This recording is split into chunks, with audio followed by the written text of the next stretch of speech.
Here we go. Watch for it.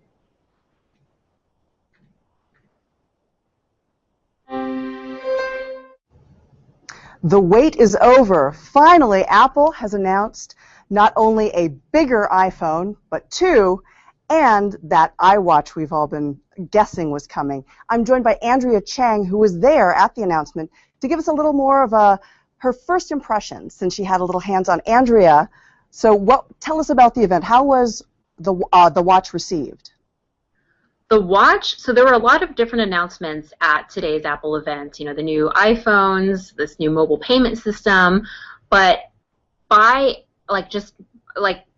there was no comparison. When the smartwatch was announced, the crowd went wild. It was insane. It actually got a standing ovation from the hundreds of Apple employees and guests who were there.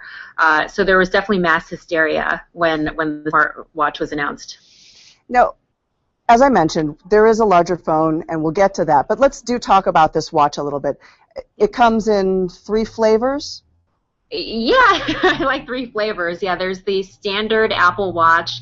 There's the Apple Watch Sport, which is sweat resistant, and that's for people who are really kind of activity, exercise buffs. And then there's also the Apple Watch Edition, which was kind of more high-end, nicer, kind of just like a nicer feel and look to it. Now, what makes the price point they mentioned was $349, which is about $100 more than the Pebble, and that's the starting point, right? Mm-hmm. That's the starting point, yeah. And actually, they didn't provide us with a range for that Apple Watch, so my guess is it'll go maybe a couple $100 higher than that, depending on what kind of, like bracelet you want on that, and if you want leather versus that Sport, which seemed like more of like a rubber. But it is a high price point. Okay, outside of it just being a watch, what else does it do? So it syncs seamlessly to your iPhone. So you do it in an iPhone, and it works on obviously the new iPhone 6s as well as the 5, the 5S, and the 5C. And it basically is just like another screen that's always on your body, that's easy to access. You can do a lot of the same things on that smartwatch that you can do on your iPhone. So you can use Siri to talk to it, to search. You can look at maps. So, you know, one of the demos they gave was show me Cupertino, and just using a little dial on the side of that watch, you can zoom in and zoom out and kind of pan around with your finger. You can ask it for movie times in your local area. So just a lot of different functionalities for that smartwatch. And it seems that it's got a little bit of past and future in it with using a digital crown to navigate? Yeah, so I put it on just about an hour ago, and I'm not a watch wearer, so I'm not really used to even using that digital crown at all, but it made a lot more sense to use this kind of like rotating little dial to help you navigate, because the screen is small, it's a watch. And as you know, Apple executives mentioned today, if it were just a touch screen like on your iPhone, your finger would basically just mask the entire thing. You can't see anything. Some of the things that jumped out at me, the digital crown feels a little bit like the old iPod click wheel.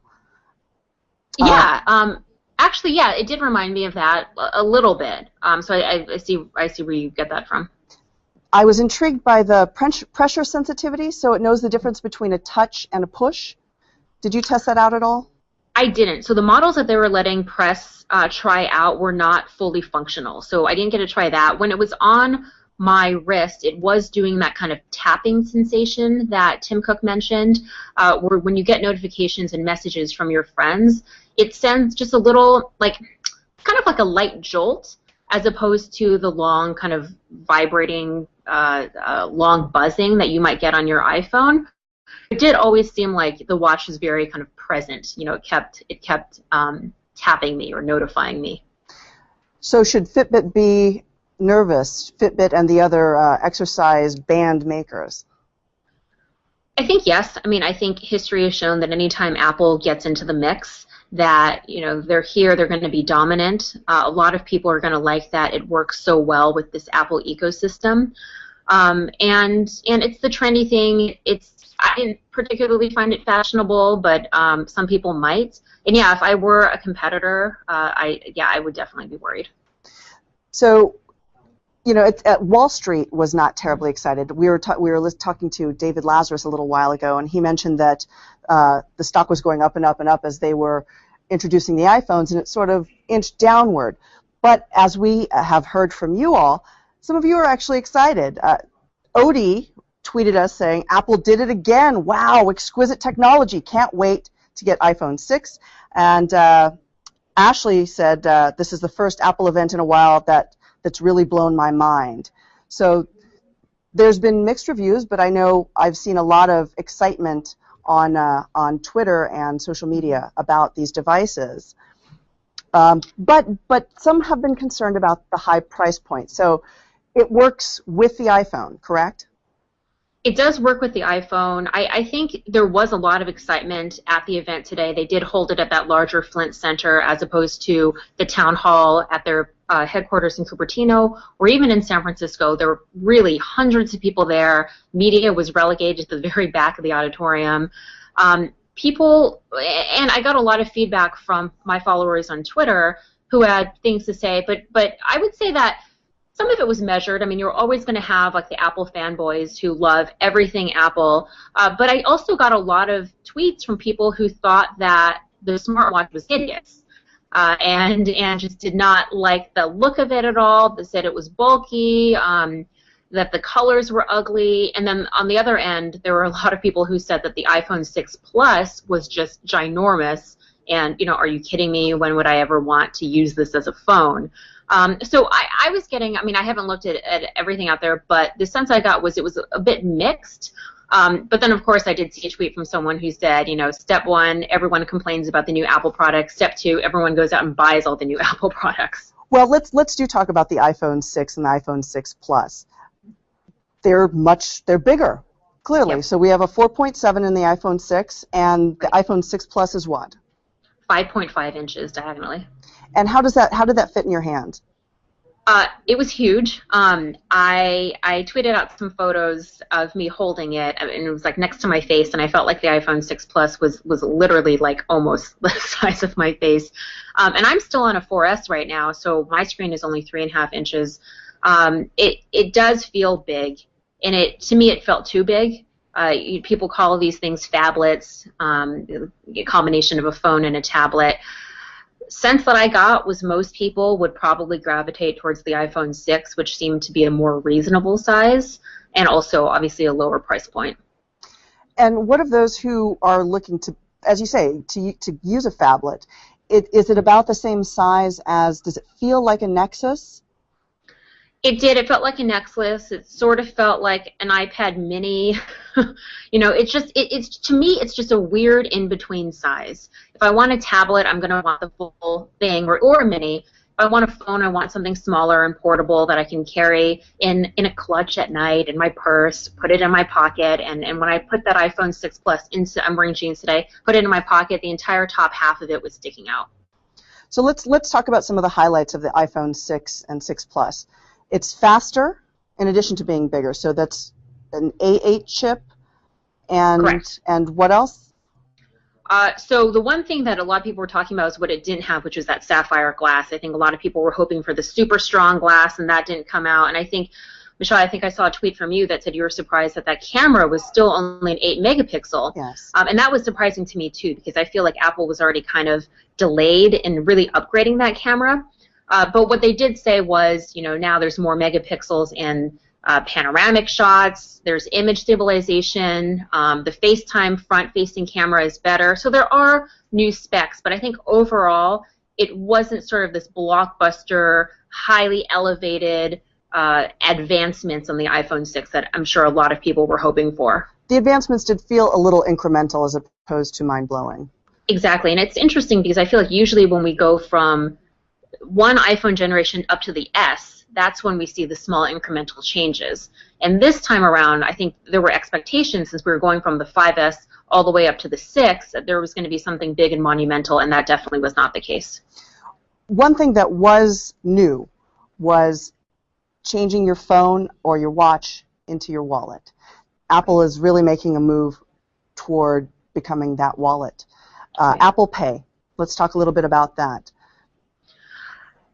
Definitely. I mean, it was basically, and watching them demo it on stage, you could see the potential. Tim Cook introduced it by showing a video that said, this traditional wallet is something that people have been trying to get rid of for a really long time, and it showed a woman paying for something at the cash register, and that usual, we've all been there.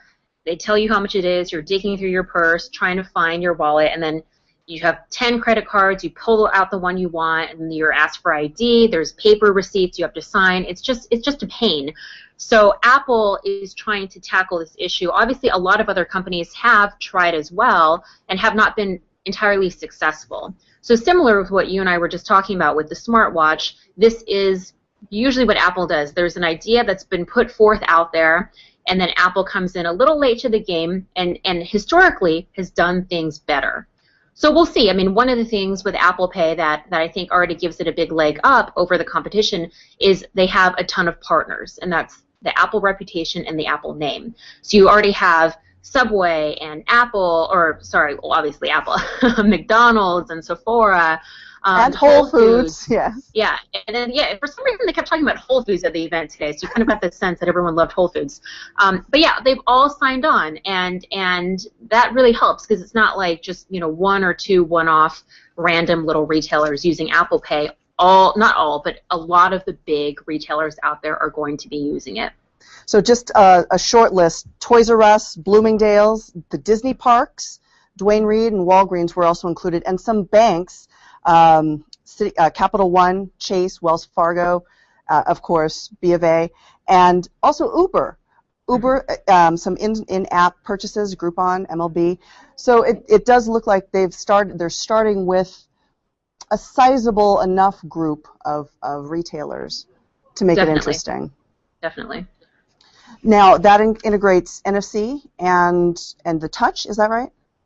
That's right. So it does have NFC, so that means that when you're at a retailer, it can recognize, that you're there. And then what you do, I saw a quick demo of this in the product demo area. You take your phone and which recognizes your fingerprint, you just hold it up to a very small little device. It beeps, and you're good to go. We'll see how it actually works in practice, and I think there are a lot of people out there who are skeptical and who are nervous, especially given the entire celebrity picture hacking of the last week, that wow, there were a lot of tweets, right or wrong, that say I don't even trust Apple with my nude selfies, so how would I be able to trust them with my credit card information, my payment info?